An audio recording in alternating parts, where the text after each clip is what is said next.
What's up, guys? This is Junior from JNC. Who do we have here and what you did today? Elijah Green. I just got top 64 at the North American WCQ. All right, congrats. Any shout outs? Shout out to Dragon Ink, of course, our sponsors, JNC Collectibles, Yes. all the homies that I hung out with all weekend, Eric, Clifton, Austin, shout out Trey for lending me cards, Eric for lending me cards, and of course everybody else on my team that topped. So. Awesome. All right, show us the goo. I played Cash. It's pretty similar to Christian Thomas's list. I made a few changes, but the main part of the deck is the hand traps. That's probably like the biggest difference from standard Cash. Okay. I went with triple imperm, just 2 Mourner. I didn't like maxing out on this one because it's a hard once per turn and it's kind of mid already. It's kind of cool that it helps you out Gozen, but and then triple Valor. This was honestly the best addition to the Cash deck because this is almost like a combo piece in games where like you have Unicorn Fenrir, your Unicorn gets imperms, you normal this, make Omega, rip a card so they're down 2 cards, and then you just special Unicorn and get to like end on a Shang or something, keep playing. Nice. Yeah, this card was super incredible. Not once per turn, just very good. Can't use it under a Rise Heart, but if you have a Rise Heart in the field, you were never losing anyways. So. Of course. Just 1 Ghost Bell. This was my replacement for the 3rd Mourner. I needed to clear a side deck spot, so I sided the other 2, and I decided to just main the 1. Came in clutch a couple times, saved me versus a Vanquish Soul opponent one time too, so Nice. that was fun. 3 Ash, of course, standard. And then best card in the deck, honestly, triple Nib. This card's unbelievable. This is what gives me a chance to win in the mirrors, Right. even though they're all playing Book of Moons, Talents, Econs. And you felt like a lot of people didn't respect Nib going into his nationals? Especially not when your opponent's on Cash. They never respect it, ever. Like in the mirror, I would just summon all the main deck guys and just pass, and they have to play so awkward to like play through all the main deck guys, and then normally it puts them over 5 summons. They commit like all their cards to the board. You just nib them, birth back a Unicorn next turn, and just kill them. Yeah. Nice. Very good turn. And last non-engine defensive, decided to play Called By. Honorary. Yeah, I was tired of getting Ash FDK'd on my planet, so and I got to hit a Heretic Seal with this today, so Crazy. that felt amazing. The pot lineup, 3 Prosperity, 1 Desires. I was glad to see all the Euro guys were on the same ratio I was with just 4. I kept drawing double pot, and after like looking at the numbers, it drops it down from like 11% down to like 4% to draw 2 pots when you play 4.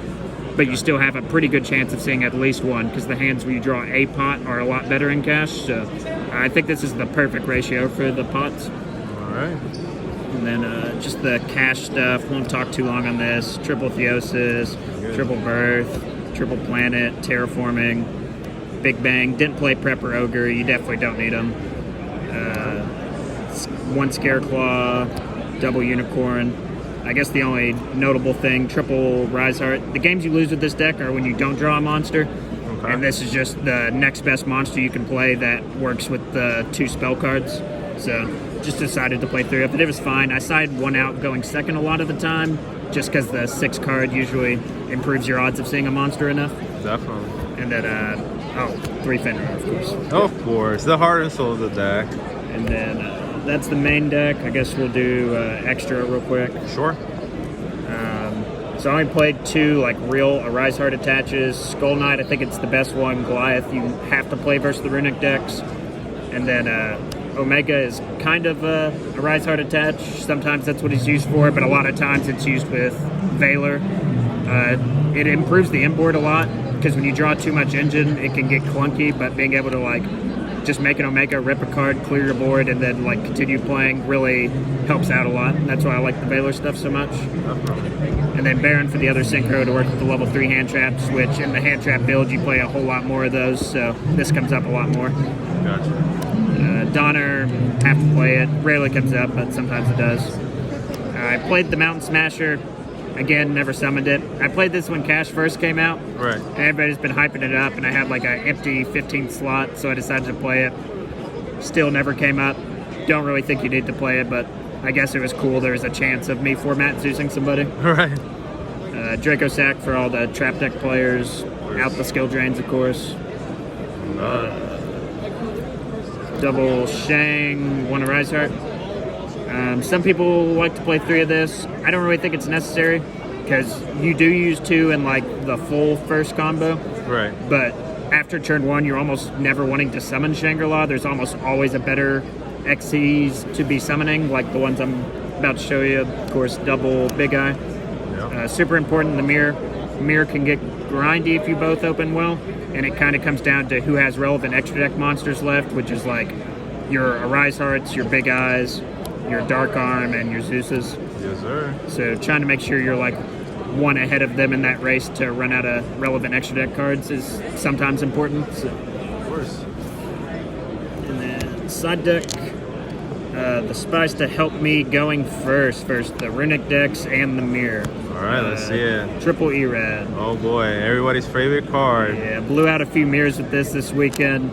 You just do the normal combo, leave Fenrir, overlay for a Big Eye, and then just tribute the Big Eye, hit him for spells. You know, makes their econs useless, books way worse. They can't lance your imperms, you know. Also, I feel like checking the hand also every turn is very powerful. Oh yeah, especially where I'm playing all the hand traps. As soon as I get that hand knowledge, I'm like, okay, I know exactly to Ash here, Valor here, and they're passing, you know. Yeah. Makes it really easy. So, big fan of this card. Didn't play enough Runic as I would have liked to blow them out with this, but it was still really good when I drew it. So. Other 2 bells for Runic decks and Labyrinth. Triple Shifter. Didn't play this in playoffs. That's like one of the only differences from the list. That's why I'm not doing 2 deck profiles. Didn't play it in playoffs because I figured any deck it was good against, they'd be playing around it.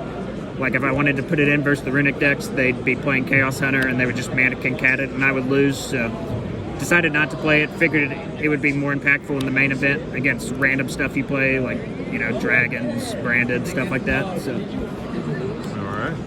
And then back row removal because we hate traps. Triple Cosmic, Triple Evenly, Duster.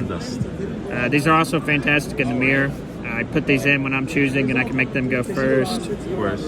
Because I normally hand trap them out of anything relevant monster-wise, so I just need stuff to clear out the back row. So Cosmic and Duster help out with that a lot too. So yeah, it's pretty much everything. Awesome. Well, congrats on that top 64. This is Junior from JNC signing out. Peace.